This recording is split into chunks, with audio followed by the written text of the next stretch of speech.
Ho, ho, ho. Hello, everyone. Hello, Jason Isaacs. Hello, the world, internet, people of Earth, and all of the other things that I've taken from other podcasts. It's the Christmas special, and it's PM and Cabinet. If I had time, I'd have snow coming down like that, or maybe a reindeer going across there. But I haven't. Here's a Christmas tree. This is going to be really weird when you come back at the summer and you think, what the hell is going on here? Enough of that. So, PM and Cabinet Christmas special. What we're talking about here is the permanent and the political executive and how they get on together. So the political executive, of course, is the ministers. These are the guys that change from time to time. And within that, we've got a core executive decision-making facility that's called Cabinet. They respond to the Prime Minister. There he is. And there's Cabinet. So this is the supreme executive decision-making body in the United Kingdom. I'll come back to that again and again and again.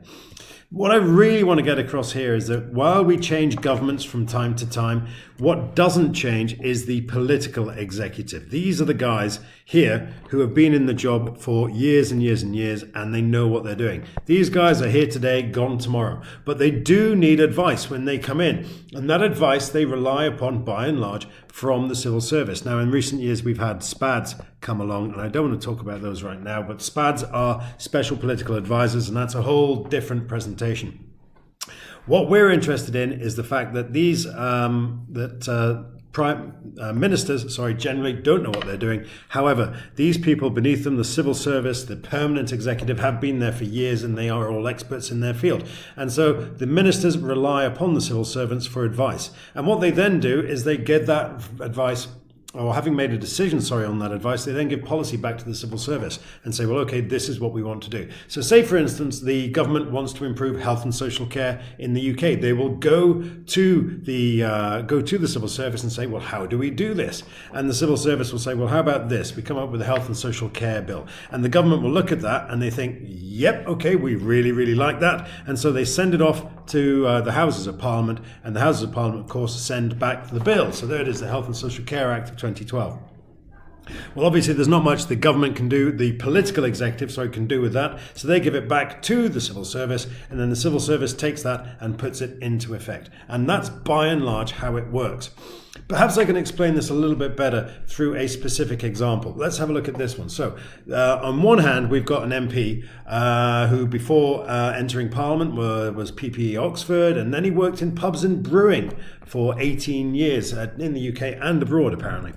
Then in 2010, he became the MP for East Hampshire. Maybe you know who he is then. And he served on the Education Select Committee, and he served on the APPG thus. And his interests include that. Now, clearly, that means that this individual is ideally qualified for being the Education Secretary. Has he ever worked in education? No. What does he know about education? Well, he did serve on the Education Select Committee, so I suppose he's got some degree of expertise there. But he hasn't got nearly as much expertise in education as people who've been working in the education department for years and years and years. And so when he wants to make a decision involving education in the UK, he will ask his civil servants, what's the best thing to do here? I want to improve school standards. How can I do that? And they will give him a number of options, and he will make a decision. And then, if necessary, Parliament will pass legislation to put that decision into effect. And then Damien will give that legislation back to the Department for Education, and they will put it into effect. So this is exactly what Gove did when he said, how do we improve exams in the UK? And they said, well, okay, let's do away with the ASs. So they then passed the legislation doing away with the ASs. That legislation came back to the Education Secretary. I'm not sure if he actually needed to pass education on that. He may just have been able to do it with a statutory instrument. Who knows? Or maybe it was just an internal policy decision. But he made the policy decision and he gave that back to the civil servants, and they put it into effect.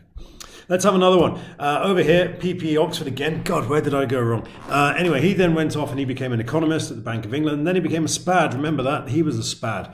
But in 2010, he entered Parliament as well, this time for West Suffolk. And he has served as a minister for pretty much everything. Those are all junior ministerial positions. And he's also a huge fan of horse racing. And of course, that means he is eminently qualified for being in charge of the health. Now, if he's into horse racing, he's probably fallen off a few times, and that's probably about the limit of his experience of hospitals. But fortunately, there are a huge number of people in the Department of Health who do actually know what they're doing, and they are in a position to advise Matthew Hancock on the right sort of policy that he should be pushing.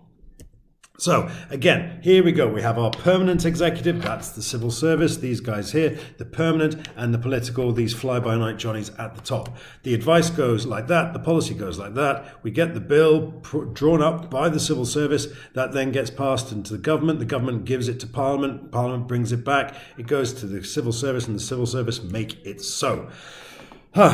Easy. Well, no, it's not. It's really, really complicated. And I think the best way to explain this to you, and seeing particularly as we are here, it's Christmas special. We're going to do it through the use of a video. Hooray. Now, this is Yes, Prime Minister. So this is from my childhood. Ask your parents. And it is all about the relationship between the Prime Minister, that's this guy here, and his chief civil servant, that's this guy here. The Prime Minister, actually there looking disarmingly like the headmaster of Stowe. Anyway, the Prime Minister, remember, doesn't really know what he's doing. So all comparisons with the headmaster at Stowe are completely invalid. But his permanent private secretary there, the chief of the civil service, knows exactly what he's doing. This particular story is based on real life events. It's based on the story of Michael Heseltine, who threw a massive hissy fit over the Westland helicopter affair about 1986. This then folds upon that to deliver a really, really funny, I think so anyway, but also very, very useful bit of political theatre for you. These are your cast of characters, and you can look at those. But the real thing is this. When you're going through this, think about what the Prime Minister is doing. What is Jim Hacker as Prime Minister doing? Because as primus inter pares, he has control of the cabinet agenda, he has control of the cabinet committee structure, and he also has powers of patronage. And you'll see all of those being deployed in the course of this particular episode. You also need to think about cabinet government and the way in which cabinet is there to make decisions, either at a committee level or as whole cabinet.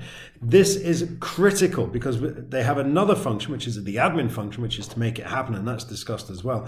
But what we've got here is a very, very useful contrast with the USA, because in the USA, it's all about administrative. There is no executive function in cabinet in the United States. And that's a very useful point of contrast for you going forward.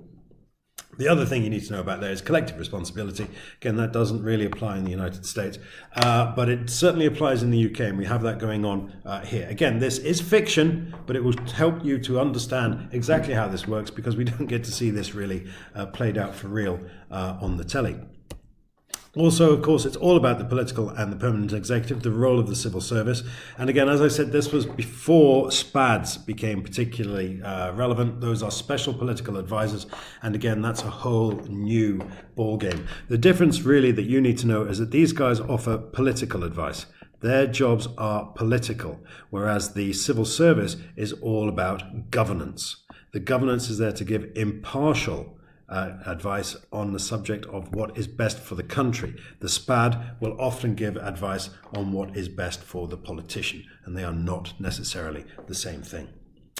Anyway, I'll link off to all of that in the bit under the video. That's it from me. I'll try to get a couple of these out before Christmas. But in the meantime, ho ho ho, and have fun. Bye.